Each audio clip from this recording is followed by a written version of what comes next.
Fragile.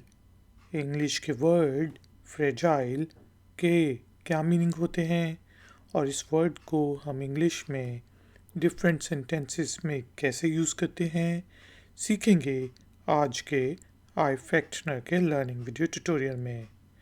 Tutorial ज़रा गौर से सुनिएगा क्योंकि आखिर में है एक छोटी सी एक्सरसाइज। तो शुरू करते हैं जी अपना आज का आई फैक्टनर का लर्निंग वीडियो ट्यूटोरियल।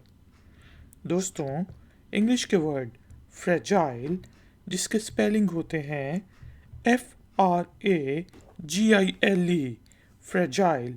फ्रेजाइल नाजुक को कहते हैं, कोई टूटने वाली चीज़ हो उसको कहते हैं। जैसे आपने देखा होगा कि जब जहाज़ में सफ़र कर रहे होते हैं तो जिस डब्बे के अंदर कांच के बर्तन वगैरह पड़े हों या टूटने वाली चीज़ पड़ी हो तो उसके ऊपर रेड कलर का एक स्टिकर लगा देते हैं जिसके ऊपर फ्रेजाइल लिखा होता है, जिसका मतलब है ये टूट सकती है, इसमें नाजुक सी कोई चीज़ है, तो इसे हैंडल विद केयर करें। चलें वर्ड फ्रेजाइल को यूज़ करते हुए इंग्लिश में कुछ सेंटेंसेस बनाते हैं। जैसे this box contains fragile items. इस डब्बे में नाजुक अशिया पड़ी हैं, इस डब्बे में नाजुक चीज़ें हैं। This box contains fragile items. इसी तरह हम कह सकते हैं he has a fragile grip on the situation. अब किसी को एक चीज़ के बारे में पता ही नहीं है या थोड़ा सा पता है तो उस वक्त भी हम फ्रेजाइल का वर्ड यूज़ करेंगे कि यार उसको तो जो ये सिचुएशन है उसके बारे में पता ही नहीं है, उसका जो ग्रिप है इस सिचुएशन के बारे में बहुत ही नाजुक है, बहुत ही हल्की है।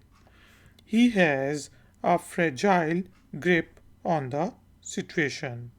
इसी तरह अगर कोई बहुत ही बूढ़ा हो या फिर कोई बहुत ही बीमार हो, उसकी सेहत बहुत ही गिर गई हो तो उस वक्त भी हम फ्रेजाइल हेल्थ का वर्ड यूज़ करते हैं।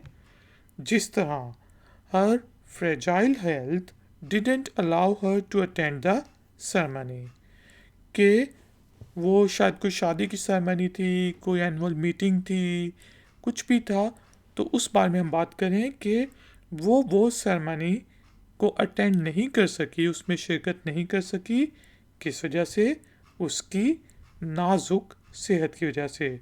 अपनी नाजुक सेहत की वजह से वो सेरेमनी में शिरकत नहीं कर सकी। Her fragile health didn't allow her, कि उसकी जो नाजुक सेहत थी उसने उसको अलाउ नहीं किया कि वो सेरेमनी में शिरकत करती। Her fragile health didn't allow her to attend the ceremony. दोस्तों, उम्मीद है आपको वर्ड फ्रेजाइल का मीनिंग समझ आ गया होगा और आपको ये भी पता चल गया होगा कि इंग्लिश के वर्ड फ्रेजाइल को सेंटेंसेस में कैसे यूज़ करते हैं। अब टाइम हुआ है एक्सरसाइज का। तो एक्सरसाइज के तौर पे आपने इंग्लिश के वर्ड फ्रेजाइल को यूज़ करते हुए इंग्लिश में एक छोटा सा सेंटेंस बनाना है, उसे नीचे दिए गए कमेंट्स बॉक्स में पोस्ट कर देना है। अगर उस सेंटेंस में कोई गलती होगी तो मैं आपको चेक करके बता दूंगा। इस तरह दूसरों का भी फ़ायदा हो जाएगा कि उन्हें और भी एग्जाम्पल सेंटेंसेस मिल जाएंगे इंग्लिश के वर्ड फ्रेजाइल को यूज़ करने के लिए। क्वेश्चंस और कमेंट्स के लिए आप कमेंट्स बॉक्स को यूज़ कर सकते हैं। अगर तो आपको ये वीडियो पसंद आई है तो लाइक का बटन ज़रूर प्रेस करें, वीडियो को शेयर करें और चैनल को सब्सक्राइब करें और बेल आइकॉन को भी प्रेस कर दें। इससे चैनल की भी सपोर्ट हो जाएगी और आपको भी नई नई नोटिफिकेशंस मिलती रहेंगी। मिलेंगे एक और नए वीडियो ट्यूटोरियल में। Until then, take care, keep learning, keep enjoying. Good day. Like, share, subscribe. Hi Factner.